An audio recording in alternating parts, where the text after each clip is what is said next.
পাসপোর্টের নামে বানান ভুল হলে করণীয়। আজ আমি একটি গুরুত্বপূর্ণ বিষয় কথা বলতে চাই। পাসপোর্টে নামের বানান ভুল হলে কি করতে হবে। অনেক সময় ছোট একটি ভুলের জন্য আমাদের বড় সমস্যায় পড়তে হয়, কিন্তু চিন্তার কিছু নেই, এই সমস্যার সমাধান আছে। প্রথমেই যদি তোমার পাসপোর্টের নাম বানান ভুল থাকে তাহলে দ্রুত সংশোধনের জন্য আবেদন করতে পারো। কিভাবে করবে? খুব সহজ, অনলাইনে আবেদন করো। প্রথমে www.passport.gov.bd ওয়েবসাইটে গিয়ে সংশোধনের জন্য আবেদন করতে হবে।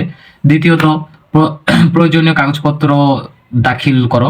তোমার নামের সঠিক বানান প্রমাণ করার জন্য কিছু কাগজপত্র লাগবে, যেমন জাতীয় পরিচয়পত্র। যদি এনআইডিতে নাম সঠিক থাকে তাহলে এটা বড় প্রমাণ। জন্ম সনদ বা শিক্ষাগত সনদ। যদি এনআইডিতে ভুল থাকে তাহলে জন্ম সনদ বা শিক্ষা সনদ দিতে পারো। আগের পাসপোর্টের কপি।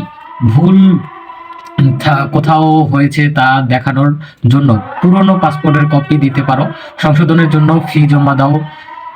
নাম সংশোধনের জন্য নির্দিষ্ট ফি দিতে হবে। এটা অনলাইন ব্যাংকিং, মোবাইল ব্যাংকিং বা সরাসরি ব্যাংকে গিয়ে জমা দেওয়া যায়।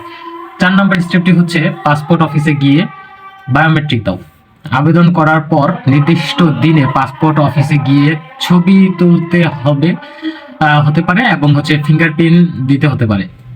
নতুন পাসপোর্ট সংগ্রহ করো। সংশোধনের কাজ শেষ হলে নতুন পাসপোর্ট দেয়া হবে। সাধারণত কিছুদিন সময় লাগে, তাই ধৈর্য ধরে অপেক্ষা করতে হবে।